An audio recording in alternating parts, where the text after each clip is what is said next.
একটা ফ্রেশ ক্যান্ডিডেটকে আপনারা কি কলঙ্ক করে দিলেন। তাদেরকে সবাই একটা অন্য চোখে দেখবে, একটা বাজে চোখে দেখবে যে না এরা সবাই দুর্নীতিগ্রস্ত।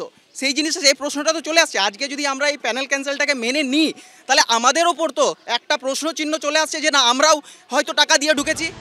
হাইকোর্টের রায় প্রায় 26,000 চাকরি গেছে। 2016 সালে স্কুলের চাকরি পাওয়া 25,753 জনের প্যানেল সোমবার বাতিল করে দিয়েছে কলকাতা হাইকোর্টের বিশেষ ডিভিশন বেঞ্চ। বারবার প্রশ্ন উঠছে, এই বিপর্যয়ের দায় কি এড়াতে পারে রাজ্য সরকার ও স্কুল সার্ভিস কমিশন? এই প্রেক্ষাপটে বুধবার কলকাতা হাইকোর্টের এই রায়কে চ্যালেঞ্জ করে সুপ্রিম কোর্টের দ্বারস্থ হল রাজ্য সরকার। দায়ের করা হলো স্পেশাল লিভ পিটিশন। আমি মানি না যদি কোনো অন্যায় কেউ করে থাকে তুমি স্কুটিনি করতে, তুমি পরামর্শ দিতে যে এটা না এটা করুন, তা না করে এক কথায় 26,000 ছেলে মেয়ে চাকরি খেয়ে নিয়ে এটা কি মজা? এটা কি মজার মূল্য? যারা যোগ্যতার নিরিখে চাকরি পাওয়ার সমস্ত দক্ষতা থাকা সত্ত্বেও বঞ্চিত হচ্ছে তারাও কিন্তু প্রতারিত হয়েছে। তাই উভয় পক্ষই কিন্তু প্রতারিত, আর সব থেকে বড় প্রতারকের নাম মমতা ব্যানার্জি। সোমবারই নিয়োগ দুর্নীতি নিয়ে কলকাতা হাইকোর্টের নজিরবিহীন রায় সামনে আসার পর আদালতের দ্বারস্থ হওয়ার কথা জানিয়েছিলেন এসএসসি চেয়ারম্যান সিদ্ধার্থ মজুমদার। 5,000 জনের ব্যাপারে অভিযোগ আপাত দৃষ্টিতে যা জানতে পেরেছি সিবিআইয়ের রিপোর্ট থেকে এখনও, আর তার ভিত্তিতে যেহেতু 24,000 জনের পুরোপুরি নিয়োগ বাতিল হয়ে গেল, এর জন্য আমার মনে হয় যে আমাদের শীর্ষ আদালতের দ্বারস্থ হতেই হবে।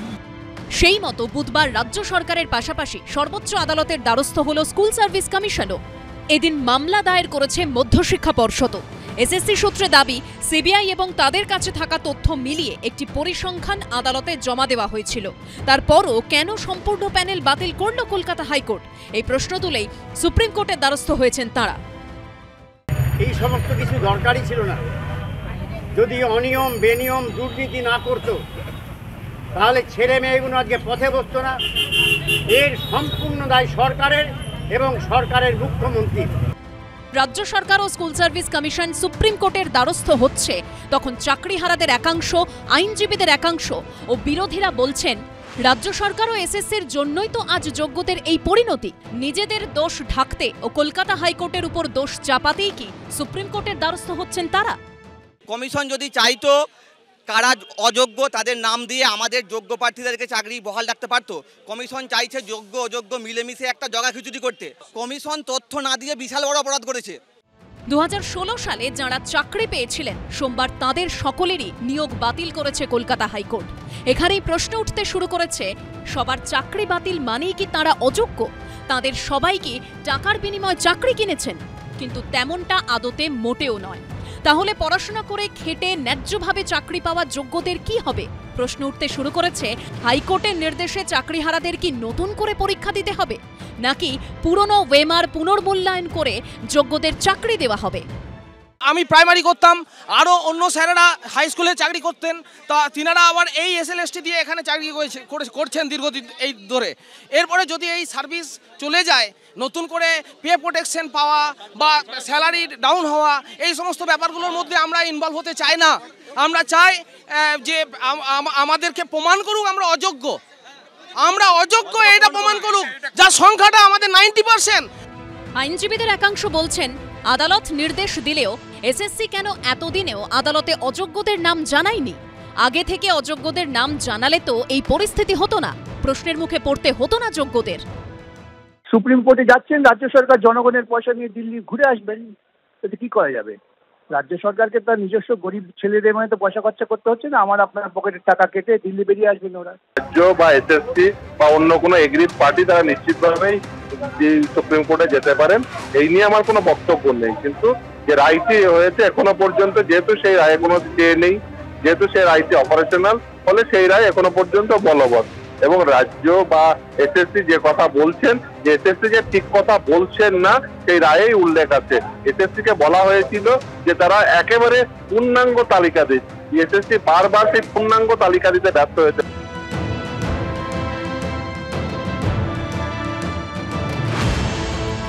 20 ডিসেম্বর আমরা একটা এভিডেভিট, যে আমাদের কাছে যা তথ্য আছে, সিবিআই কাছ থেকে যা তথ্য পেয়েছি, তার ভিত্তিতে আমরা অযোগ্যদের একটা তালিকা দিই।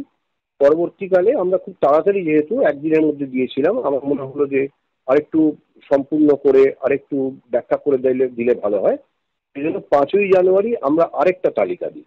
তার ফলে এই যে অযোগ্যদের তালিকাটা আমরা দিলাম, দুটো তালিকা আমরা দিলাম, তার ফলে বাকিটা যারা থেকে গেলেন আমাদের সিলেকশন প্রসেসে, তাদের তো যোগ্য ধরে নেওয়া যেতে পারে। মানে আমাদের মতন করে আমরা কিন্তু অযোগ্যদের তালিকা মহামান্য আদালতের কাছে তুলে দিয়েছি।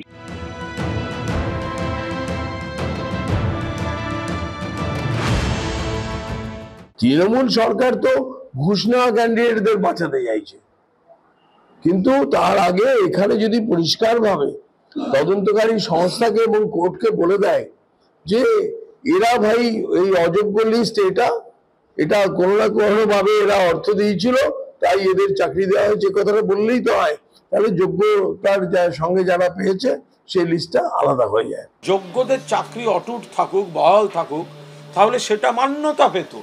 কিন্তু আদালত মুড়ি মিছরি একদর করে বিভ্রান্তিকরভাবে যেভাবে যোগ্যদের চাকরিটাও প্রশ্নচিহ্নের মুখে ফেলেছেন, তার বিরুদ্ধে তো রাজ্য সরকার, তৃণমূল কংগ্রেস ও সরব। বিজেপি বুঝতে পেরেছে এই ধামাকাটা আত্মঘাতী ধামাকা হয়েছে, সকলকে বিপদের মধ্যে ফেলে ধামাকার উল্লাস দেখাচ্ছিল, পৈশাচিক উল্লাস দেখাচ্ছিল, মানুষের চোখের জল নিয়ে উল্লাস দেখাচ্ছিল ভারতীয় জনতা পার্টি। যখন বুঝতে পারছেন এই উল্লাসটা ব্যাকফায়ার করতে চলেছে, যোগ্য প্রার্থীরা তাদের নিয়ে যেই অন্যায় রাজনীতিটা অবিচার করেছে কোর্ট এবং অন্যায় রাজনীতি করছে বিরোধীরা, তখন চাপে পড়ে এই ধরনের বিভ্রান্তিকর স্টেটমেন্ট করছেন।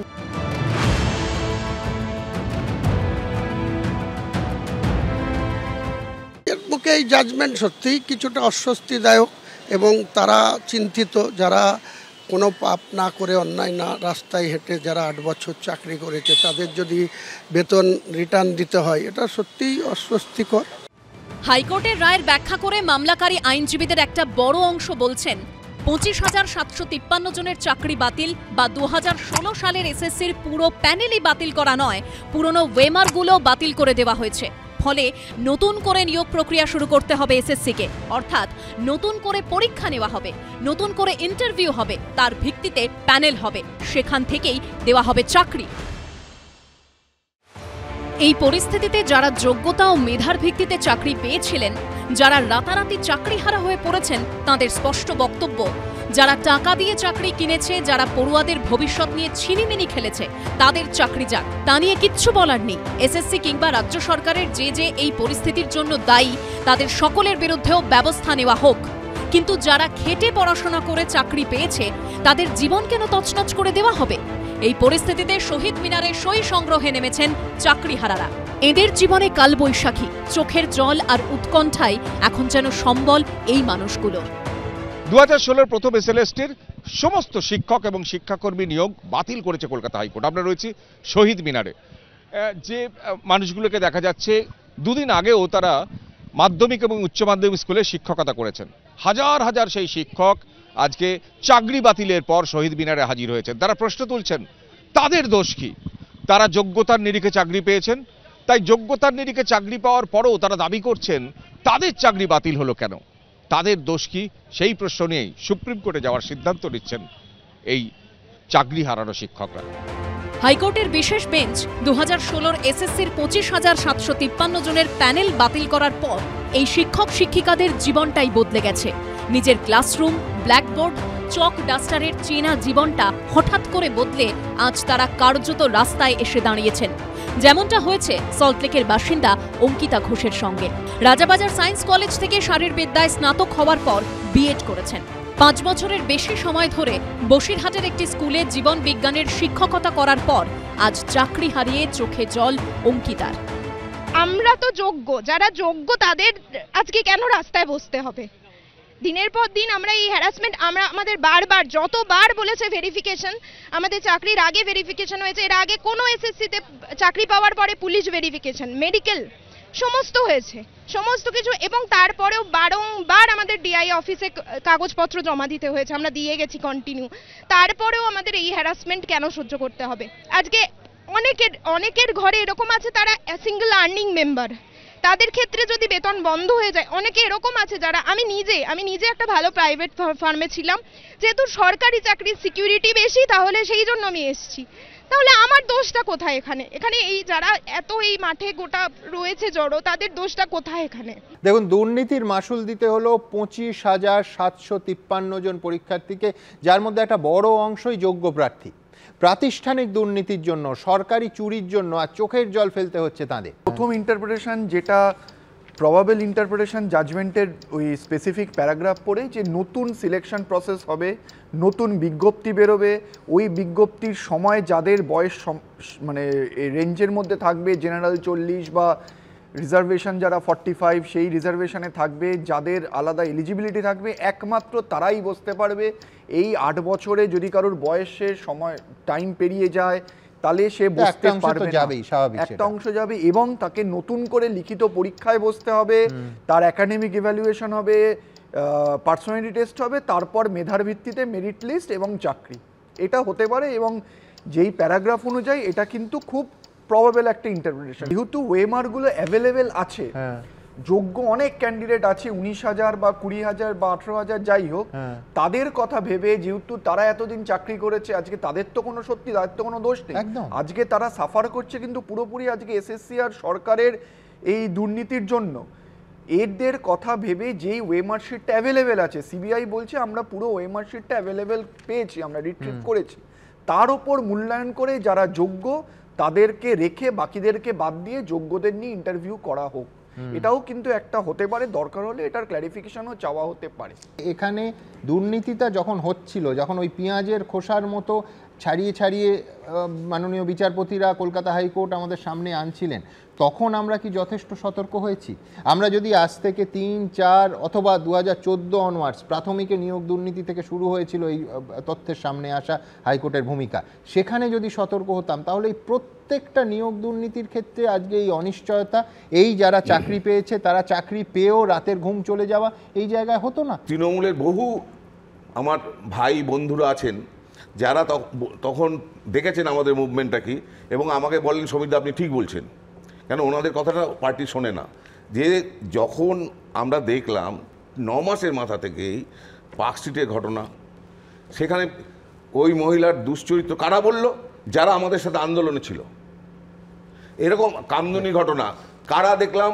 একজন মন্ত্রী, বিশিষ্ট নাট্যকার, তিনি গিয়ে 7 দিনের মাথায় ওখানে ফুটবল টুর্নামেন্ট করছেন, ইলিশ মাছ আর খিচুড়ি খাচ্ছেন। এবং আজকে যে বাংলার এই অবস্থা, সেখানে তাদের মুখটা যে খোলা উচিত, ওনারা কি বুঝছেন না? নিশ্চয়ই বুঝছেন। ল অফ ন্যাচারাল জাস্টিস বলে যে একজন নিরপরাধকেও কোনো মূল্যে তিনি যেন শাস্তি না পান। যারা এই মুহূর্তে ধর্মতলায় বসে রয়েছেন, বিভিন্ন ধর্নায় দীর্ঘদিন ধরে বসে রয়েছেন, যোগ্য যারা, আমাদের কথা হচ্ছে যে যোগ্য প্রার্থীরা যাতে, ডেফিনেটলি আমি বলছি এই যে আজকে ধরুন এই যে রায়টা হলো, এই রায়ের ফলে তাদের চাকরি পাওয়ার সম্ভাবনাটা আরো দূরে সরে গেল। ঠিক, আমি একমত, কিন্তু আপনি পাশাপাশি এই প্রশ্নটা তুলুন যে এসএসসি তালিকাটা কোর্টে কেন দিল না? কিচ্ছু করতে হতো না, কলকাতা হাইকোর্টের এই রায়টাই আসতো যে এরা বাদ, এরা নিযুক্ত, যথাযথ সসম্মানে কাজ করুন, তাদের চাকরিটা হোক, আপাতত কেস তো চলবে, যারা অন্যায় করেছে তাদের কোথা থেকে? এই দেখুন প্রশ্নটা এই জায়গায়, তালিকা আলাদা করলে একই অবস্থা সুচিতা সাউয়েরও। বেহালা বাণীতীর্থ গার্লস স্কুলের ভৌত বিজ্ঞানের শিক্ষিকা 2019 সালের জানুয়ারিতে স্কুলে যোগ দেন। এনআইটি দুর্গাপুর থেকে এমএসসিতে ফার্স্ট ক্লাস পাওয়া ছাত্রী আচমকা চাকরি হারিয়ে প্রশ্ন তুলছেন, আমি দোষী হলাম কি করে? যারা অযোগ্য তাদেরকে বাঁচাতে গিয়ে বারবার করে এত বছর ধরে কেস চলে, শেষ পর্যন্ত আমরাই তো কষ্টটা পেলাম। আজকে আমাদেরকে মাঠে নামিয়ে দিয়েছে, আমরা যাব কোথায়? এতদিন ধরে কোর্ট যাই করুক, কোর্ট করুক, প্রশাসন করুক, কে করছে আমরা তো কিছু জানি না। আমরা আমাদের চাকরিটা কেন যাবে? আমরা আর এই যে মাঝখান থেকে বলা হচ্ছে আবার নতুন করে পরীক্ষা দিন, কেন আমরা দেব? দিয়েছি তো একবার, কতবার দেব? অপূর্ব বসু ও পারমিতা শীল স্বামী স্ত্রী দুজনেই স্কুল শিক্ষক। অর্পণ 2011 সাল থেকে নবম দশমের শিক্ষকতা করেছেন। এরপর 2016 সালে পরীক্ষা দিয়ে একাদশ দ্বাদশে পূর্ব বর্ধমানের মন্তেশ্বরের একটি স্কুলে চাকরি নেন। আর স্ত্রী পারমিতা সাগরদিঘি গার্লস হাই স্কুলের ভৌত বিজ্ঞানের শিক্ষিকা। হাইকোর্টের নির্দেশে দুজনেই চাকরি হারিয়েছেন। আমাদের যে কেমিস্ট্রির 1200 জনের আছে, তার মধ্যে 20 জন আছে মাত্র ওএমআর মিসম্যাচ, অর্থাৎ সেখানে পার্সেন্টেজ ধরলে 1%-এরও কম। তো এই ক্ষেত্রে আজকে দুবার, একবার আমি 11তে নিজের যোগ্যতা প্রমাণ করেছি, 2016তেও আমি আমার যোগ্যতা প্রমাণ করেছি। এখন বলা হচ্ছে যে আমি নাকি যোগ্য নয়, এবং তার জন্য আজকে 13 বছরের একটা চাকরি হঠাৎ করে সকালবেলায় জানতে পারছি সেই চাকরি নেই, এবং আমি আমার পরিবার, আমার বাবা অসুস্থ হয়ে পড়েছে সেই খবর শুনে। আমাদের ওএমআর সব ঠিক আছে, এবং 9-10-এ যারা মানে আমাদের 9-10-এ শুধুমাত্র 5,000-এর মতো মানে 0.9% মানে কিছু টাকা পয়সা দিয়ে বা কোনো কিছু দুর্নীতি করেছে, বিতর্কিত, সেটা আমি বলবো না, কিন্তু বাকি যে 9% ছাড়া বাকি যে এত পার্সেন্ট, হ্যাঁ 0.9% মানে এই দুর্নীতি করেছে, কিন্তু তার জন্য বাকি 100%-এর কেন এই আজ ফলাফল হলো? সুপ্রিম কোর্টে যাওয়ার সিদ্ধান্ত নিয়েছেন এই চাকরিহারারা। আলটিমেটলি কিছু যোগ্য মানুষ, কিছু খেটে পড়াশুনো করা মেধাবী ছাত্রছাত্রীর জায়গা তাদের হয় আবার, যে সম্ভাবনাটা এখনো পর্যন্ত কিন্তু সবথেকে বেশি, মেক নো মিস্টেক, যে আবার নতুন ফ্রেশ পরীক্ষা হবে। সুতরাং তারাই পরীক্ষায় বসতে হবে, এবং তাদের মধ্যে একটা অংশ এখনো পর্যন্ত এই রায়ে কোনো তাদের জন্য রিলিফ নেই, যাদের বয়স অতিক্রম হয়ে গেছে। যারা যোগ্য প্রার্থী ছিলেন এবং যাদের যোগ্যতা হারিয়ে যাবে এই 8 বছরে, এলিজিবিলিটি ক্রাইটেরিয়া যারা লুজ করবেন, তারা হচ্ছে যে সবচেয়ে বেশি লুজ। তাদের অনেকে আবার যোগ্যতার সঙ্গে স্কুলে পড়াচ্ছিলেন, হ্যাঁ পড়াচ্ছেন, ফলে সেই স্কুলগুলো পড়বার একটা সংকটে, পড়ুয়ারা পড়বার একটা সংকটে। ফলে আমার নিজের বারবার মনে হচ্ছে যে কোনো অপরাধ যদি হয় তাহলে সেই অপরাধের ক্ষেত্রে যারা যোগ্য এবং অযোগ্য এদেরকে আলাদা করে চিহ্নিত করার একটা উপায় বের করা উচিত ছিল। প্রথম উচিত ছিল এসএসসির। বারবার একাধিকবার আমি যদি হিয়ারিংয়ের ডিটেলস দেখি, তাতে কিন্তু মাননীয় বিচারপতিরা চেয়েছেন এসএসসির কাছে যে কারা যোগ্য কারা অযোগ্য সেইটা আপনারা ঠিক করে দিন, তালিকা চেয়েছেন। কালকে আমি দেখছিলাম সিদ্ধার্থবাবুই বলছেন যে 19,000 যোগ্য, 5,000 মতো অযোগ্য। তাহলে এই তালিকা, এই নামগুলো এসএসসি যদি কলকাতা হাইকোর্টে দিত, তাহলে যারা যোগ্য প্রার্থী তাদের এই চোখের জলে পড়তে হতো না, এই অনিশ্চয়তার মধ্যে পড়তে হতো না। এর দায় কার? না, সুমনদা পরিষ্কার করে বলতে চাই যে যখন শুনানি হয়েছে বারবার কিন্তু বিচারকরা স্কুল সার্ভিস কমিশনের কাছে বলেছে যে আপনারা যোগ্যতার যারা হয়েছে তার তালিকাটা দিন, অর্থাৎ নামের তালিকাটা পরিষ্কার করে দিন। স্কুল সার্ভিস কমিশন মানে দেয়নি, মানে দিতে পারেনি বা দেয়নি, বা কী কারণে দেয়নি সেটাও আমাদের কাছে রহস্য। তাহলে কি মানে দিলে, অর্থাৎ যেই মুহূর্তে আপনি যোগ্য তালিকা দিবেন তাহলে অযোগ্যদের তালিকাটাও পরিষ্কার হয়ে যাবে, অযোগ্যরা যারা টাকা পয়সার বিনিময়ে ঢুকেছে সেটা আরও বেশি পরিষ্কার হবে, এবং সরকারকে ঢাকার জন্য মানে এসএসসি করলো কিনা, অর্থাৎ পরিষ্কার অযোগ্যদের বাঁচাতে যোগ্যদের বলি দেওয়া হলো একেবারে, এবং সেটা সরকারের মানে পরিষ্কার করে বলতে গেলে তৃণমূল পরিচালিত সরকারের রাজনৈতিক কৌশলে মানে বলা যায় যে স্কুল সার্ভিস কমিশন অ্যাক্ট করলো কিনা। যে 25,753 জনের যে চাকরি নিয়ে সংশয় তৈরি হয়েছে, তার দায় যদি কোনো সোল রেসপন্সিবিলিটি কাউকে করতে হয় তাহলে স্কুল সার্ভিস কমিশন, রাজ্য সরকার। কারণ রাজ্য সরকারের অবস্থানও কিন্তু আপনি যদি লক্ষ্য করেন বারবার কিন্তু এই মানে যারা অযোগ্য তাদেরকে প্রোটেক্ট করার জন্যই সুপার নিউমেরিক্যাল পোস্ট তৈরি করার প্রশ্নে বলুন, রাজ্য সরকারের বিভিন্ন সময় যে রাজনৈতিক বক্তব্য এসছে বা অ্যাডমিনিস্ট্রেটিভ বক্তব্য এসছে, সেখানেও কিন্তু অযোগ্যদের যে কোনোভাবে রক্ষা করতে হবে। ফলে স্কুল সার্ভিস কমিশন রাজ্য সরকারকে সন্তুষ্ট করেছে।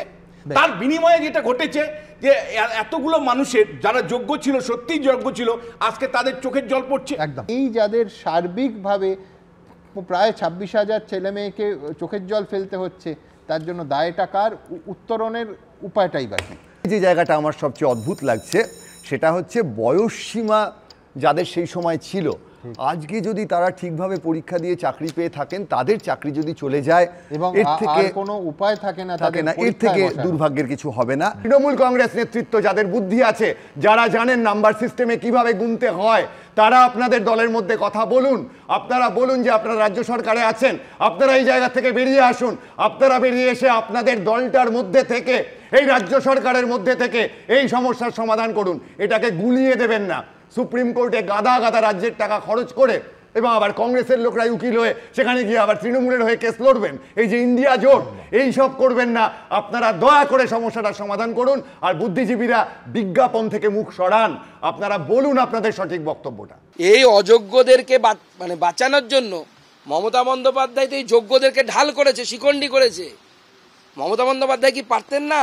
ব্রাত্য বসু কি পারতেন না যে 5,000 লোকের, যে 5,000 যারা চাকরি পেয়েছে ঘুষ দিয়ে, তাদের নামের লিস্ট আলাদা করে আদালতে তুলে দিতে? তাহলেই তো যোগ্যদের কিচ্ছু হতো না। যারা যোগ্যতা সত্ত্বেও যাদেরকে এই কষ্টের মধ্যে দিয়ে যেতে হচ্ছে, আমরা তাদের পাশে আছি, প্রয়োজনে আমরা লিগ্যাল সাপোর্ট দেব। এত বড় দুর্নীতির দায় কার? দোষ কার? যোগ্যরাও কেন শাস্তি পাবে? কেন অযোগ্যদের তালিকা আগেই আদালতে পেশ করলো না এসএসসি? কোথাও কি গোটা বিষয়টা গুলিয়ে দেওয়ার কৌশল নেওয়া হয়েছে? 2016 এসএসসির নিয়োগ দুর্নীতি মামলায় হাইকোর্টের রায়ের পর উঠছে এমনই অসংখ্য প্রশ্ন। আলোচনা হয়েছে সুপ্রিম কোর্টে যাব, কমিশনের মধ্যে যাচ্ছে, ওরা চোরেদের মাথাতে যাচ্ছে। আমরা চাইছি যোগ্য প্রার্থীদের জন্য এবং প্রত্যেকটা এক্সিস্টিং যোগ্য প্রার্থীর যেন এর ফলে কোনো এফেক্ট না হয়, আমরা এর জন্য সুপ্রিম কোর্টে যাব। এরপর আমরা যেটা আলোচনা হয়েছে সেটা হচ্ছে সুপ্রিম কোর্টে আমরা যারা যোগ্য প্রার্থী আছি তারা সুপ্রিম কোর্টে এসএলপি করব। এসএলপিটা শুধুমাত্র স্টে আনার জন্য নয়, এসএলপিটা হচ্ছে যে নতুন করে রিকাস্ট হবে। আমি বারবার বলেছি রিকাস্ট হওয়ার ফলে যেন কোনো এক্সিস্টিং যোগ্য প্রার্থীর ওপর আঁচড় না পড়ে, এটাও আমাদের সুপ্রিম কোর্টে দাগি থাকবে।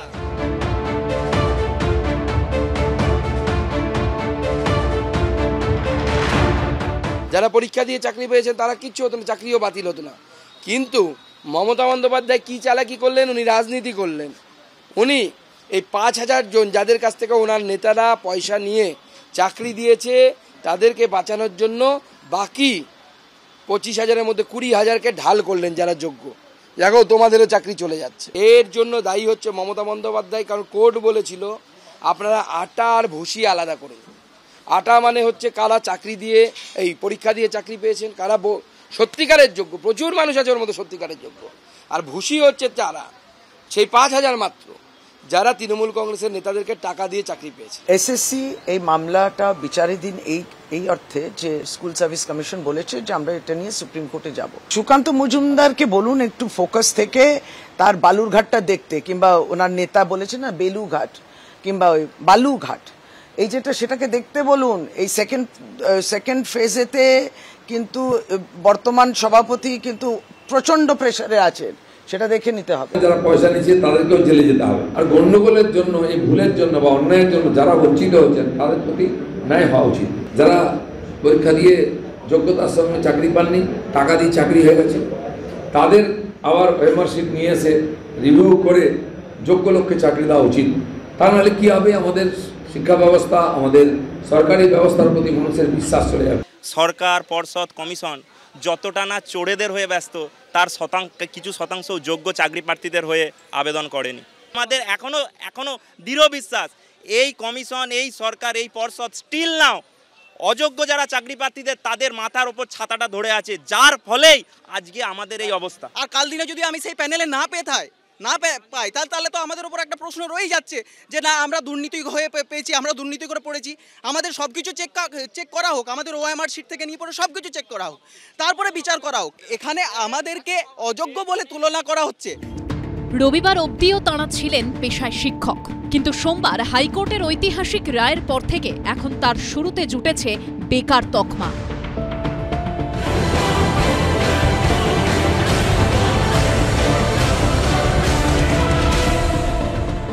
ধর্মতলায় গান্ধী মূর্তির পাদদেশে যেখানে চাকরি চেয়ে দিনের পর দিন ধর্ণা আন্দোলনে বসেছেন আন্দোলনকারীরা, সেখানেই এবার চাকরি ফেরানোর দাবিতে জমায়েত করছেন হাইকোর্টের নির্দেশে সদ্য চাকরিহারা এই শিক্ষকরা।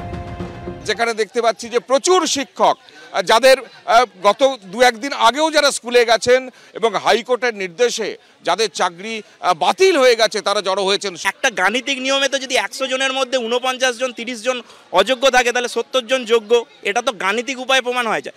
টাকা ফেরতের কথা বলেছে, টাকা ফেরত কাদেরকে টাকা ফেরত দিতে হবে, তাহলে এটা তো পরোক্ষভাবে প্রমাণিত হয় যাদের টাকা ফেরত দিতে হচ্ছে না পরোক্ষভাবে তারাই যোগ্য। সরকার এখনো পর্যন্ত অযোগ্যদের চাকরি প্রার্থীদের বাঁচানোর জন্য যোগ্য চাকরি প্রার্থীদের ওপর ভর করছে। যোগ্য শুধুমাত্র গান্ধী মূর্তির পাদদেশে যারা এখনো ধর্ণা মঞ্চে আছে তারা নয়, তাদের প্রতিও সহানুভূতি আছে, সেখানেও যোগ্য আছে, কিন্তু যোগ্য কিছু জন চাকরি করছিল। কমিশন যদি চাইতো কারা অযোগ্য তাদের নাম দিয়ে আমাদের যোগ্য প্রার্থীদেরকে চাকরি বহাল রাখতে পারতো। কমিশন চাইছে যোগ্য অযোগ্য মিলেমিশে একটা জগা খিচুড়ি করতে। কমিশন তথ্য না দিয়ে বিশাল বড় অপরাধ করেছে। চাকরি পাওয়ার পর জীবনটা একটা ছন্দে এগোচ্ছিল, কিন্তু সোমবারের পর থেকে এই মানুষগুলোর সবকিছু বেসামাল হয়ে গেছে, গোটা আগামীটাই অনিশ্চিত হয়ে পড়েছে। কিন্তু তাদের এই পরিণামের দায় কার? এসএসসি কি সেই তথ্য দিয়েছে কোর্টের কাছে যে আমাদের কাছে ওএমআর শিট আছে? এসএসসি একবারও কি কোর্টকে বলেছে যে দেখুন এই প্রার্থীদের কোর্ট আমাদের কাছে এই তথ্য আছে? একবারও এসএসসি কখনো স্ট্যান্ড প্রকাশ করেনি কোর্টের কাছে। তার জন্য কি আমরা বলি পাঠাবো? এর দায় কে নিবে? এসএসসি তো এটা পাবলিশ করেছিল ওয়েবসাইটে, ওয়েবসাইটে পাবলিশ করেছিল, সবার কাছেই আছে। তাহলে এখন কোথায় গেল? কে ওএমআর দেখায়নি বা কে দোষ করলো, সেটা এসএসসি কি মধ্যশিক্ষা পর্ষদ কি কমিশন সেটা আমরা জানি না, কিন্তু তার দায়টা আমরা কেন নেবো? কেন রাস্তায় এসে বসে থাকবো? আমরা এতদিন ধরে যে চাকরি করছি তার এখন কেন চাকরিটা আমাদের চলে যায়? আমরা তো যোগ্য। আমরা প্রথম দিন থেকে বলে এসেছি যে অযোগ্যদের চিহ্নিত করতে হবে, যারা ঘুষ দিয়ে চাকরি কিনেছে তাদের চিহ্নিত করতে হবে। মেধার ভিত্তিতে আবার যারা চাকরি পেয়েছেন তাদের মধ্যে একজনও, আই রিপিট, তাদের মধ্যে একজনও যেন অকারণে চাকরিচ্যুত না হন, তাদের মধ্যে একজনকেও যেন কোনো রকম অনিশ্চিত ভবিষ্যতের মধ্যে পড়তে না হয়। মেধার ভিত্তিতে চাকরি পেয়ে কেন তারা দুর্নীতিগ্রস্তদের পাশাপাশি চোখের জল ফেলবেন? যখন এসএসসি কে বলছে, বোর্ডকে বলছে তুমি ডিসক্লোজ করো সমস্ত তথ্য, তাহলে আমি tainted candidate non tainted candidate separate করে শুধুমাত্র টেন্টেড ক্যান্ডিডেটগুলোকে বাতিল করব, যে নন টেন্টেড ক্যান্ডিডেটগুলোকে রেখে দেব, সসম্মানে চাকরি করবেন। কিন্তু কে ডিসক্লোজ করেনি? বোর্ড করেনি, এসএসসি করেনি, স্টেট করেনি। উল্টে স্টেট কি করেছে?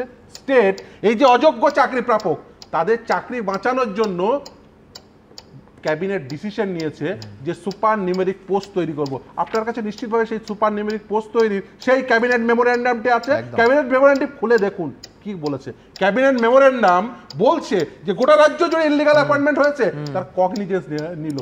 তারপরে তাদের বিরুদ্ধে কি ব্যবস্থা গ্রহণ করা হবে, মমতা বন্দ্যোপাধ্যায়ের সরকার তাদের বিরুদ্ধে একটা শব্দ ব্যবহার করলো না। আচ্ছা বলুন তো, সংবিধানের শপথ নিয়ে কোন মন্ত্রিসভা এ কথা বলতে পারে যে ইলিগাল অ্যাপয়েন্টমেন্ট হয়েছে? হ্যাঁ, I sit tight about the matter. Just illegal অ্যাপয়েন্টমেন্টটাকে হাইড করার জন্য স্কুল সার্ভিস কমিশন একটা এফিডেভিট দিল, ববিতা সরকারের ম্যাটারে ক্যান 6 সে কথা উল্লেখ করা আছে। সেখানে কি বললো? এই যে সুপার নিউমেরিক পোস্ট দুটো কাজে ব্যবহৃত হবে। এক, যেগুলো রিমেনিং আছে তাদেরকে চাকরি দেওয়ার। দ্বিতীয় কথাটা অত্যন্ত ডেঞ্জারাস, যার উপর দায়িত্ব ন্যস্ত আছে স্কুল সার্ভিস কমিশনকে যোগ্য প্রার্থীদের নির্বাচিত করবে, তারা বলছে এই পদটি ব্যবহৃত হবে অযোগ্য চাকরি প্রাপকদের চাকরি বাঁচানোর জন্য। তারা যদি করতো তাহলে এই বিড়ম্বনায় যারা যোগ্য তাদের পড়তেই হতো না, মাথা উঁচু করে তারা সসম্মানে চাকরি করতে। তাই সেই জন্য এই যে দুর্দশা, একজন যোগ্য প্রার্থীর যে দুর্দশা, এর জন্য দায়ী হচ্ছে স্টেট গভর্নমেন্ট, এর জন্য দায়ী হচ্ছে স্কুল সার্ভিস কমিশন, এর জন্য দায়ী হচ্ছে West Bengal board of secondary education, তাদের অপারগতা। আবার আমরা বলছি যে অযোগ্য এবং যারা চাকরি দিয়ে, পয়সা দিয়ে, ঘুষ দিয়ে চাকরি কিনেছেন প্রত্যেককে চিহ্নিত করে তাদের শাস্তির ব্যবস্থা করেছেন মহামান্য কলকাতা হাইকোর্ট। কিন্তু পাশাপাশি একজন যোগ্য, তার যেন চোখের জল না পড়ে, একেবারে প্রথম দিন থেকে এই কথা আমরা বলে এসেছি।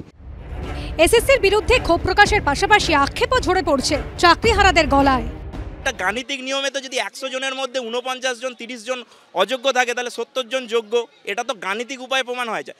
টাকা ফেরতের কথা বলেছে, টাকা ফেরত কাদেরকে টাকা ফেরত দিতে হবে? তাহলে এটা তো পরোক্ষভাবে প্রমাণিত হয়, যাদের টাকা ফেরত দিতে হচ্ছে না পরোক্ষভাবে তারাই যোগ্য।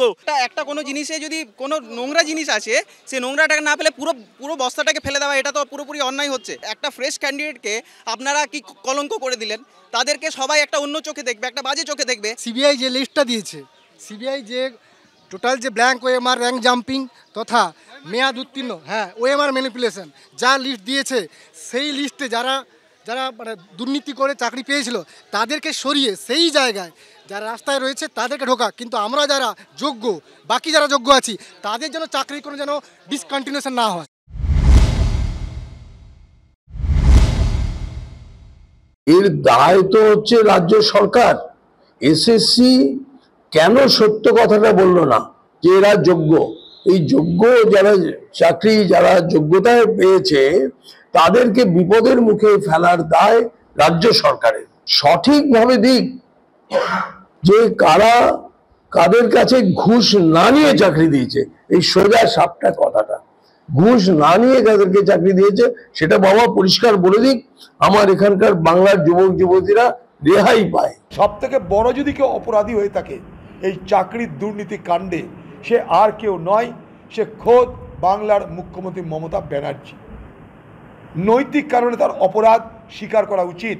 এক কথায় 26,000 ছেলে মেয়ে চাকরি খেয়ে নিয়ে, এটা কি মজা? এটা কি মজার মূল্য? 2016 সালের এসএসসিতে নিয়োগ দুর্নীতি মামলায় 25,753 জনের চাকরি বাতিল করেছে কলকাতা হাইকোর্ট। এসএসসি নিয়োগের গোটা প্যানেলই বাতিল করেছে বিচারপতি দেবাংশু বসাক ও বিচারপতি সব্বার রশিদের বিশেষ বেঞ্চ। হাইকোর্টের রায় নজরে এসেছে অতিরিক্ত শূন্যপদ তৈরি নিয়ে রাজ্য মন্ত্রিসভার ভূমিকাও। এই প্রেক্ষাপটে সোমবার চাকুলিয়া, মঙ্গলবার ভাতারের পর বুধবার আউশগ্রামের সভা থেকে ফের বিচার ব্যবস্থাকে আক্রমণ করলেন মমতা বন্দ্যোপাধ্যায়। এরকম কলকাতায় এই যাদের দুর্দশা আজকে বিজেপির কথায়, যারা মানুষের চাকরি খেয়ে নিচ্ছে, ডাকাতদের বেল দিয়ে দিচ্ছে, মাফিয়াদের বেল দিয়ে দিচ্ছে, আর সবচেয়ে বড় গদ্দার যে গদ্দারি করেছে তার বিরুদ্ধে মার্ডার কেস থাকা সত্ত্বেও তাকে বলছে তাকে অ্যারেস্ট করা যাবে না, এটা কি আইন? সব থেকে বড় প্রতারকের নাম মমতা ব্যানার্জি। আজকে তিনি এপক্ষ ওপক্ষ দুপক্ষকেই প্রতারণা করলেন, এটা কোনো দরকার ছিল না। যদি স্বাভাবিক নিয়মে পরীক্ষা হতো, চাকরি হতো, তাহলে আজ যারা টাকা দিয়ে ঘুষ দিয়ে চাকরি নিয়েছে, যাদের উপরে খাড়া নেমে এলো যে তাদের চাকরির বেতন প্লাস ইন্টারেস্ট সমেত ফেরত দিতে হবে, এই বাতাবরণটা তৈরি করলো কে? তৃণমূল এবং সেই তৃণমূল দলের দুর্নীতি। বারে বারে দেখছি বলছে 26,000 টিচারকে চাকরি থেকে সরিয়ে দেওয়া হলো, আবার বলছে 1 মাসের মধ্যে 12% সুদ দিয়ে তাদের সব টাকা ফেরত দিতে হবে।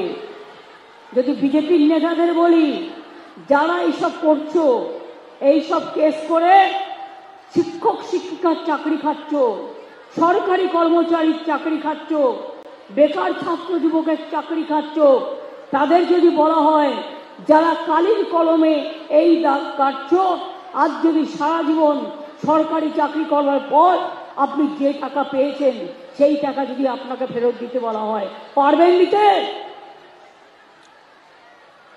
তাহলে এই 26,000 ছেলে মেয়ে যাবে কোথায়? বাংলায় কি সব স্কুল বন্ধ হয়ে যাবে? বাংলায় কি স্কুল চলবে না? টিচারের চাকরি কি তার মানে হবে না? এটা তো কোর্ট কেন অ্যালাউ করছে? ওদের ভাইপো এর আগে সরাসরি জাজেদের অ্যাটাক করেছে। আমাদের তো সব জাজমেন্ট পছন্দ হয় না, কিন্তু আমরা জুডিশিয়ারিকে রেসপেক্ট করি। আপনি নিজে দেখেছেন রাহুল গান্ধীর মেম্বারশিপ লোয়ার কোর্ট এবং গুজরাট হাইকোর্ট করার পরেও সুপ্রিম কোর্ট তাকে রিইনস্টেট করেছে। বিজেপির কোনো নেতা উপর থেকে নিচ পর্যন্ত একজনও সুপ্রিম কোর্টের বিরুদ্ধে মন্তব্য করেনি। এই ঔদ্ধত্য, এই অহংকারটা মমতা ব্যানার্জি এবং তার ফ্যামিলির ভাঙা দরকার আছে। আমরা তো খুব আশ্চর্য হয়ে যাচ্ছি যে কেন হায়ার জুডিশিয়ারি এটাকে অ্যালাউ করছে। 2016 সালের প্যানেল বাতিলের পাশাপাশি হাইকোর্ট নির্দেশ দিয়েছে বেআইনি চাকরি প্রাপকদের সুযোগ করে দিতে অতিরিক্ত শূন্যপদ তৈরির ছাড়পত্র দিয়েছিলেন রাজ্য সরকারের কোন ব্যক্তিরা। তা নিয়ে আরও তদন্ত চালাবে সিবিআই। প্রয়োজনে তাদের হেফাজতে নিয়ে জিজ্ঞাসাবাদও করতে পারবে কেন্দ্রীয় তদন্তকারী সংস্থা। এই পরিস্থিতিতে রায় ঘোষণার পর থেকেই কি কৌশলে মমতা বন্দ্যোপাধ্যায় লাগাতার গোটা প্রক্রিয়া থেকে নিজের দূরত্ব তৈরির চেষ্টা করছেন, প্রশ্ন তুলছে বিরোধীরা।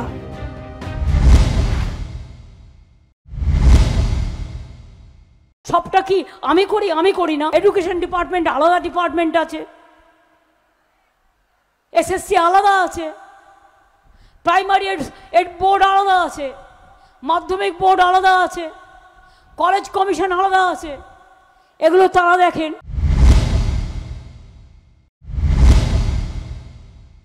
নিজেরা চাকরি দেয় না, আর আমাদের সরকার যখন চাকরি দেয়, কোন ডিপার্টমেন্ট কিভাবে চাকরি দেয় সেটা সেই ডিপার্টমেন্টের ব্যাপার, আমি ইন্টারফেয়ার করি না।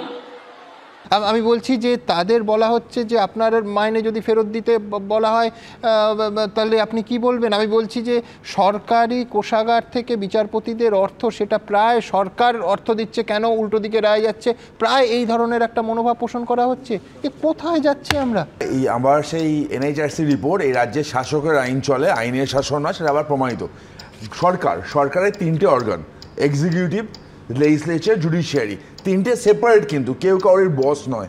এখানে দেখা যাচ্ছে আমাদের মুখ্যমন্ত্রী, যিনি রাজ্যের এক্সিকিউটিভ হেড, তিনি জুডিশিয়ারির বস হতে চাইছেন, জুডিশিয়ারিকে কন্ট্রোল করতে চাইছেন।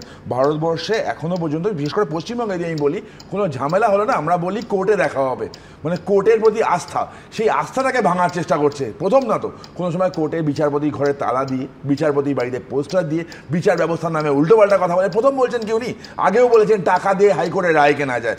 আমার মুখ্যমন্ত্রী, দুঃখের বিষয়, উনি আমার মুখ্যমন্ত্রী, উনি বাংলার গর্ব না, বাংলার লজ্জা, এবং উনার জন্য আজকে বাংলার নাম পুরো ভারতবর্ষে খারাপ হচ্ছে। কর্মরত বিচারপতিদের সম্পর্কে শাসক দল যে শব্দ ব্যবহার করে, মহিলা মুখ্যমন্ত্রীর বিরুদ্ধে একজন প্রাক্তন বিচারপতি যে ভাষায় কথা বললেন, এটা কোনো নিন্দাই বোধহয় বেশি কম বলা হবে বললে আমি এটাকে ধিক্কার জানাচ্ছি। দ্বিতীয়ত, আজকে দাঁড়িয়ে যে কথা তোমরা এতক্ষণ আলোচনা করছি আমরা, ভারতবর্ষের আইন বলছে ভাই যদি 10 জন অপরাধীও বেরিয়ে যায়, পার পেয়ে যায়, তাহলে যেন একজন নিরাপরাধ, যা তুমি বললে, যেন সাজা না পায়।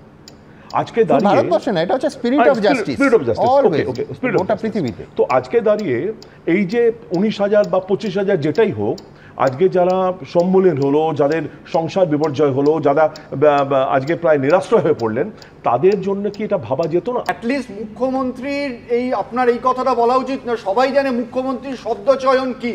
দ্বিতীয়ত, দাঁড়ান শেষ করতে দিন। দ্বিতীয়ত শুনুন, আজকে বলছেন তো 19,000 জেনুইন। শুনুন রাহুল দা, আপনি বলছেন তো যোগ্যদের কি হবে, যোগ্যদের কি হবে?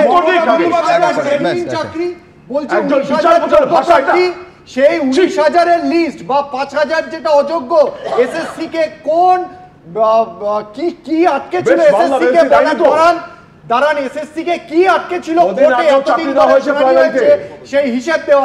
আজকে বিচারপতিদের আপনি দোষ দিচ্ছেন, বিচারককে দোষ দিচ্ছেন, আপনি বলছেন তারা বায়াসড ডিসিশন দিচ্ছে। আজকে যদি বায়াস ডিসিশন, তাহলে এই পরিস্থিতি আসলো কেন? তাহলে তার আগে পর্যন্ত আপনি চেক অ্যান্ড ব্যালেন্সে রাখলেন না কেন? তার মানে কি আপনি জানতেন এই সুপার নিউমারিক পোস্ট তৈরি করা হয়েছে কেন? আমি বলছি আপনাকে সুমনদা, এর জন্য এত বিশ্লেষণ করার দরকার পড়ে না। আগামীকাল থেকে যারা টাকা দিয়ে চাকরি কিনেছে, রীতিমতো মেনু কার্ড করে যে নেতারা চাকরি বিক্রি করেছে, যেমন আমরা হোটেলে মেনু কার্ড দেখে দেখে জিনিসপত্র কিনি, খাবারের অর্ডার দিই, এরা মেনু কার্ড করে চাকরি যারা বিক্রি করেছে তাদের বাড়িতে গিয়ে সুদ সমেত টাকা ফেরত চাইবে। এই আনরেস্ট তৈরি করার দায় কিন্তু আমি বলছি পশ্চিমবঙ্গে যারা টাকা দিয়েছে তাদের মধ্যে বহু গরিব মানুষ আছেন। জমি আমি আমি বলছি সর্বস্ব বিক্রি করে, একদম জমি জায়গা বিক্রি করে, বাড়ি ঘর রেখে, বসত বাড়িটা রেখে, জমি জায়গা বিক্রি করে বন্ধক রেখে তৃণমূলের ছোট ক্যামেরায় মুখও খুলেছেন, তৃণমূলের ছোট বড় নেতাদেরকে টাকা দিয়েছেন। এই আনরেস্ট, এই সামাজিক অস্থিরতার দায় তৃণমূল কংগ্রেসকে নিতে হবে। কলকাতা হাইকোর্টের বিশেষ ডিভিশন বেঞ্চের রায়ের 269 নম্বর পৃষ্ঠায় স্পষ্ট বলা হয়েছে, অতিরিক্ত শূন্যপদে নিয়োগ নিয়ে সিবিআই তদন্তের উদ্দেশ্য এটা সামনে আনা যে এক্ষেত্রে কি ধরনের দুর্নীতি হয়েছে, কত বড় দুর্নীতি হয়েছে এবং কারা কারা জড়িত। এটা চমকে দেওয়ার মতো যে জালিয়াতি করে পাওয়া চাকরি বাঁচানোর সিদ্ধান্ত নেওয়া হয়েছিল মন্ত্রিসভার মতো জায়গায়। এটা জেনেও যে এইসব চাকরি হয়েছে প্যানেলের বাইরে এবং মেয়াদ শেষ হয়ে যাওয়া প্যানেল থেকে। রায়ের কপি 273 এবং 274 নম্বর পৃষ্ঠায় নির্দেশের অংশে বিচারপতিরা বলেছেন, বেআইনি চাকরি প্রাপকদের সুযোগ করে দিতে অতিরিক্ত শূন্যপদ তৈরির ছাড়পত্র দিয়েছিলেন রাজ্য সরকারের কোন ব্যক্তিরা, তা নিয়ে সিবিআই আরও তদন্ত চালাবে। প্রয়োজন পড়লে সিবিআই তাদের হেফাজতে নিয়ে জিজ্ঞাসাবাদও করতে পারবে। এ প্রসঙ্গে নিয়োগ দুর্নীতি নিয়েই মন্ত্রী ফিরহাদ হাকিমের একটি পুরনো মন্তব্য মনে করিয়ে দিচ্ছেন অনেকে। পার্থদার ক্যাবিনেটে আমিও মন্ত্রী, যদি কোনো জায়গায় হয় তাহলে ততটা দায়িত্ব পার্থদা, ততটা দায়িত্ব আমারও। এটা একটা কালেকটিভ পরিবার আমাদের, এটা আমরা কারোর কাছে কারোর দায় ঠেলতে পারি না। इसके लिए पूरा जिम्मेदारी ममता बनर्जी है। हम लोग का यही सीधा डिमांड है, please arrest Mamata Banerjee and her all associate those who were present on 5 May 2022 cabinet meeting. Idiotic statement. Cabinet meeting আর সুপারনিউমারি পোস্ট ক্রিয়েট করার অধিকার আছে তো ক্যাবিনেটের, পোস্ট এক্সট্রা পোস্ট ক্রিয়েট করার অধিকার আছে তো ক্যাবিনেটের। আসলে ও মন্ত্রী হয়েছিল, মন্ত্রিত্ব করেছে বলে আমার মনে হয় না, অর্থাৎ ক্যাবিনেট মিটিং কোনো শোনেনি বা আইন জানে না আমাদের দেশের। ক্যাবিনেট সবসময় সুপারনিউমারি পোস্ট ক্রিয়েট করতে পারে। বিচারপতি থাকাকালীন অভিজিৎ গঙ্গোপাধ্যায়ের এজলাসে অতিরিক্ত শূন্যপদ প্রসঙ্গে মন্ত্রিসভার কথা উঠে এসেছিল। 2022 সালের 25শে নভেম্বর আদালতে উপস্থিত শিক্ষা সচিব মনীষ জৈনের কাছে বিচারপতি অভিজিৎ গঙ্গোপাধ্যায় জানতে চেয়েছিলেন অতিরিক্ত শূন্যপদ কেন তৈরি করা হলো। উত্তরে শিক্ষা সচিব বলেন, উপযুক্ত স্তর থেকেই নির্দেশ দেওয়া হয়। ব্রাত্য বসু নির্দেশ দিয়েছিলেন, আইনি পরামর্শ নেওয়ার কথা বলেছিলেন, আইনজীবী ও অ্যাডভোকেট জেনারেলের সঙ্গে কথা হয়েছিল, আইন দপ্তরের সঙ্গেও কথা বলি, কথা হয় স্কুল সার্ভিস কমিশনের চেয়ারম্যানের সঙ্গে। মুখ্য সচিবকে বিষয়টি জানানো হয়, নোট পাঠানো হয় ক্যাবিনেটে। কলকাতা হাইকোর্টের সোমবারের রায়েও সেই প্রসঙ্গ উঠে এসেছে। রায়ের কপির 215 নম্বর পৃষ্ঠায় বলা হয়েছে, বেআইনি নিয়োগের জন্য এসএসসি অতিরিক্ত শূন্যপদ তৈরির আবেদন জানিয়েছিল। রাজ্য সরকারও তার বিরোধিতা করেনি। এমনকি আদালতে পেশ করা নথিতে দেখা গেছে বেআইনিভাবে চাকরি পাওয়া প্রার্থীদের জায়গা করে দিতে রাজ্যের মন্ত্রিসভা অবধি অতিরিক্ত শূন্যপদ তৈরিতে ছাড়পত্র দিয়েছিল। প্রধান সচিব সিঙ্গেল বেঞ্চে হাজির হয়ে অতিরিক্ত শূন্যপদ তৈরি সংক্রান্ত ক্যাবিনেট নোট এবং ক্যাবিনেট মেমো পেশ করেছিলেন। যোগ্য চাকরিহারাদের কি হবে, এই প্রশ্নই এখন সর্বত্র। যাঁরা দুদিন আগে অবধি চাকরিতে ছিলেন, আজ রাতারাতি তাঁরাই বেকার হয়ে গেলেন। দায় কার? কারা এই পরিস্থিতির জন্য দায়ী? এ নিয়ে টানাপোড়েনের মধ্যে অনেকের মনে পড়ে যাচ্ছে 2014 সালের কথা। ওই বছর টেটের ভিত্তিতে 2016 সালে 42,500 জন প্রার্থীকে প্রাথমিক শিক্ষক হিসেবে নিয়োগ করা হয়। সেই সময় ন্যাশনাল কাউন্সিল ফর টিচার এডুকেশনের বিধিতে বলা ছিল, নিয়োগের ক্ষেত্রে প্রশিক্ষণ প্রাপ্তদের অগ্রাধিকার দেওয়া হবে। তারপরও যদি শূন্য পদ থাকে তাহলে প্রশিক্ষণহীন প্রার্থীরা সুযোগ পাবেন। তবে সেই প্রশিক্ষণহীনদের 2 বছরের মধ্যে প্রশিক্ষণ শেষ করতে হবে। কিন্তু নিয়োগের পর থেকেই অভিযোগ ওঠে, অনেক প্রশিক্ষণপ্রাপ্ত প্রার্থী চাকরি পাননি। তার বদলে নিয়ম ভেঙে চাকরি পেয়েছেন বহু প্রশিক্ষণহীন প্রার্থী। এ নিয়ে আন্দোলনে নামেন নিয়োগ না পাওয়া অথচ 2014 টেট পাশ করা প্রশিক্ষিত এবং নট ইনক্লুডেড প্রার্থীদের একাংশ। সাদা খাতা জমা দিয়ে নিয়োগ সহ একাধিক দুর্নীতির অভিযোগ ওঠে। নিয়োগ প্রক্রিয়ায় নিয়মভঙ্গ, দুর্নীতির পাশাপাশি প্রশিক্ষণহীনদের নিয়োগের ক্ষেত্রে অ্যাপটিটিউড টেস্ট অবধি হয়নি বলেও মারাত্মক অভিযোগ ওঠে। এরকমই 30 জন ইন্টারভিউয়ারকে নিজে জিজ্ঞাসাবাদ করেন বিচারপতি অভিজিৎ গঙ্গোপাধ্যায়। তারপরই সামনে আসে চোখ কপালে তোলার মতো তথ্য। ইন্টারভিউয়ারদের বয়ানে দেখা যায়, কেউ জানান সেবার কোনো অ্যাপটিটিউড টেস্ট হয়নি, কেউ বলেছেন টেস্ট নিয়ে কোনো নির্দেশ ছিল না। এই প্রেক্ষাপটেই এক লপ্তে প্রাথমিকের 32,000 প্রশিক্ষণহীন শিক্ষকের চাকরি বাতিল করে দেন বিচারপতি অভিজিৎ গঙ্গোপাধ্যায়। সেই নির্দেশকে চ্যালেঞ্জ করে বিচারপতি সুব্রত তালুকদার ও বিচারপতি সুপ্রতিম ভট্টাচার্যের ডিভিশন বেঞ্চের দ্বারস্থ হয় প্রাথমিক শিক্ষা পর্ষদ। শেষে বিচারপতি অভিজিৎ গঙ্গোপাধ্যায়ের চাকরি বাতিলের নির্দেশের ওপর স্থগিতাদেশ দিলেও অপর নির্দেশ বহাল রাখে ডিভিশন বেঞ্চ। এ তো গেল চাকরি বাতিলের কথা। এর আগে দুর্নীতির অভিযোগে বাতিল হয়েছে নিয়োগের গোটা প্যানেল। 2014 সালের 30শে জানুয়ারি আপার প্রাইমারি টেটের বিজ্ঞপ্তি প্রকাশ করা হয়েছিল। 2015-র 16ই আগস্ট পরীক্ষা নেওয়া হয়। পরের বছর 14,339টি শূন্য পদে নিয়োগের বিজ্ঞপ্তি প্রকাশ করা হয়। 2019 সালে ইন্টারভিউয়ের পর মেধা তালিকা প্রকাশ হলেও দুর্নীতির অভিযোগে পরের বছরে হাইকোর্টের নির্দেশে বাতিল হয়ে যায় গোটা প্যানেলটাই। মানুষ এত সহজে কুন্তল ঘোষকে বিশ্বাস করছিলেন কেন, টাকা তুলে দিচ্ছিলেন কেন? বিশেষ করে একটা মধ্যবিত্ত পরিবারে ভাবুন তো, জমি বাড়ি ঘর বিক্রি করে কুন্তলকে টাকা জোগানো হচ্ছিল। এবং এই আমার কাছে প্রশ্নটা খুব পরিষ্কার ছিল যে এই কুন্তল তো কোনোভাবে সাংসদ, মন্ত্রী, বিধায়ক এই রকম কিছু নন, তাহলে মানুষ দিচ্ছিলেন কেন? নিজের অস্তিত্ব রক্ষার্থে আমাকে বাঁচতে হবে, আমাকে খেতে হবে, আমাকে কিছু করে ওই সার্ভাইভাল অফ দ্য ফিটেস্ট, ডারউইনের ওই থিওরিতে আমাকে লড়াইটা করতে হবে। কি করবে সে? কোথায় যাবে? কোনো প্রকারে ঘটি বাটি বেচে যেভাবে হোক আমার ছেলেটার একটা চাকরি হোক, একটা সদ্গতি হোক, আমি মাস গেলে কিছু, আমি তো অন্তত শাক ভাত খেয়ে তো বাঁচতে পারবো, ডাল ভাত খেয়ে তো বাঁচতে পারবো।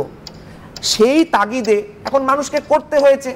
কারণ তুমি ঘর বাড়িগুলো দেখো, তুমি এক একজনের ঘর বাড়ি, কত অসহায় মানুষগুলো। এই যে কুন্তল ঘোষ, এই শান্তনু ব্যানার্জি বা আরও যারা যারা আছে, এরা হচ্ছে সমস্ত স্লিপার সেল।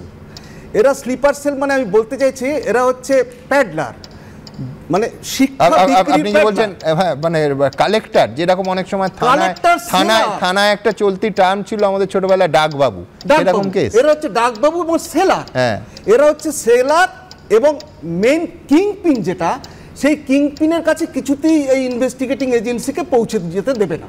এতদিন ধরে যুবনেতা লক্ষ লক্ষ টাকা তুলেছেন বলে অভিযোগ, সাধারণ যুবনেতা নয়, যুব তৃণমূল কংগ্রেসের রাজ্য সম্পাদক। আমি বলছি সবটা সামনে এলো ইডি গ্রেফতার করার পর। আপনারাই বলেন যে আপনাদের বুথে বুথে সংগঠন আছে, ঠাস বুনট সংগঠন, যেটা অন্য কোনো বিরোধী বা বিজেপির নেই। সেই সংগঠনের কেউ জানতে পারলেন না নাকি এই ধাপে ধাপে টাকা উঠেছে, সেই টাকা সুষম বন্টন হয়েছিল? সুষম বন্টন। আমি প্রথমেই বলি আপনাকে যে দল পরিষ্কার বলে দিয়েছে যে বিচার ব্যবস্থার মাধ্যমে যদি দোষী সাব্যস্ত হয়, তৃণমূল কংগ্রেস দল তার পাশে নেই, সে যত বড় নেতা হোক, এবং সরকারও তার পাশে দাঁড়াবে না। এই ব্যাপারে উই আর ভেরি ক্লিয়ার। এবং এটা কিন্তু আমরা বারবার আমাদের নেত্রী মমতা বন্দ্যোপাধ্যায়, আমাদের নেতা অভিষেক বন্দ্যোপাধ্যায় একাধিকবার বলে দিয়েছেন। আপনার দলের প্রধান মুখপাত্র কুণাল ঘোষ বক্তব্য রেখেছিলেন যে মমতা বন্দ্যোপাধ্যায় এই বেনিফিশিয়ারি সারদার এবং মমতা বন্দ্যোপাধ্যায় কুণাল ঘোষকে একসাথে বসিয়ে জেরা করা। এখন কুণাল ঘোষ সেই স্টেটদেরকে তুলসী পাতা বানিয়েছে, আপনারা সেই স্টেটদেরকে শ্রীকৃষ্ণ বানিয়েছেন। কোন তার থেকে বড় কথা, বড় দুর্নীতি হয়েছে আপনার মুখ কেন নিয়েছে, কত বড় অপরাধ করুন, কত বড় অপরাধ মুখ্যমন্ত্রী এই ধরনের যে ঘুরতে পর্যন্ত 48 ঘন্টা আগেই 2016 নিয়োগ দুর্নীতি মামলায় নজিরবিহীন রায় দিয়েছে হাইকোর্টের বিচারপতি দেবাংশু বসাক এবং বিচারপতি মোহাম্মদ শাব্বার রশিদির বেঞ্চ।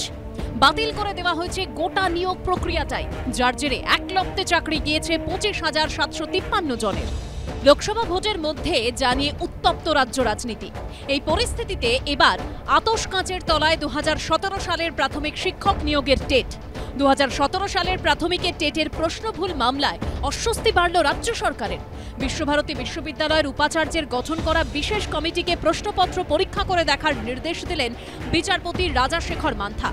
তৃণমূল সরকার ক্ষমতায় আসার পর 2017 সালে প্রাথমিক শিক্ষকের যোগ্যতা যাচাইয়ের পরীক্ষা টেট নেওয়া হয়। সেই পরীক্ষার প্রশ্নপত্র নিয়েই একাধিক অভিযোগ ওঠে। পরীক্ষার্থীদের একাংশ অভিযোগ তোলে টেটের প্রশ্নপত্রে বাংলা, পরিবেশবিদ্যা সহ মোট 21টি প্রশ্নে ভুল রয়েছে। 2022 সালের 19 জুলাই পরীক্ষার্থীদের একাংশ প্রশ্ন ভুলের অভিযোগ নিয়ে আদালতের দ্বারস্থ হয়। প্রথমে মামলা দায়ের হয়েছিল হাইকোর্টের তৎকালীন বিচারপতি অভিজিৎ গঙ্গোপাধ্যায়ের বেঞ্চে। 150টি প্রশ্নের উত্তর খতিয়ে দেখার জন্য বিশেষজ্ঞের কাছে পাঠানোর আবেদন করেন মামলাকারীরা। তাঁদের দাবি ছিল প্রশ্ন ভুল থাকলে সকলকে ওই 21টি প্রশ্নের প্রাপ্য নম্বর দিতে হবে। কালক্রমে সেই মামলার বেঞ্চ বদল হয়। এই প্রেক্ষাপটে বুধবার সেই মামলার শুনানি ছিল বিচারপতি রাজাশেখর মান্থার এজলাসে। উভয় পক্ষের বক্তব্য শুনে বিশ্বভারতী বিশ্ববিদ্যালয়ের উপাচার্যর তৈরি করে দেওয়া বিশেষ কমিটি দিয়ে টেটের প্রশ্নপত্র পরীক্ষা করানোর নির্দেশ দেন বিচারপতি। আগামী 1 মাসের মধ্যে সেই কমিটিকে হাইকোর্টের রেজিস্ট্রার জেনারেলের কাছে রিপোর্ট দিতে বলা হয়েছে।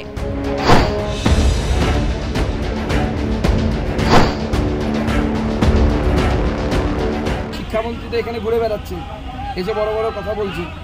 আগে গিয়ে লিকটা বন্ধ করুন না ফেভিস্টিক দিয়ে, বা ওই এমসিল দিয়ে ফুটোগুলো বন্ধ করুন, তারপরে বড় বড় কথা বলবে। প্রশ্ন লিক আটকাতে পারে না, তার মুখে আবার বড় বড় কথা, সে নাকি শিক্ষামন্ত্রী। বিচারপতির নির্দেশ সেটা মানতে হবে, করতে হবে, করা হোক, সে কেন্দ্রীয় বিশ্ববিদ্যালয় করবে, এটা ভালো বিষয়। প্রাইমারির প্রশ্নপত্র সেটা ফুলে ভরা।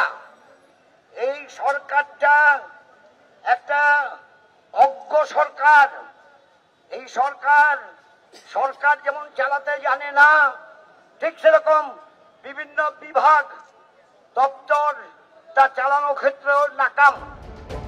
তবে এই প্রশ্ন ভুলের অভিযোগ এই প্রথম নয়। সূত্রের খবর, এর আগে 2014 সালের টেটেও বেশ কয়েকটি প্রশ্নের উত্তরে ভুল ছিল। সেবারও বিশ্বভারতী বিশ্ববিদ্যালয়ের বিশেষজ্ঞদের বিষয়টি খতিয়ে দেখার নির্দেশ দেওয়া হয়েছিল।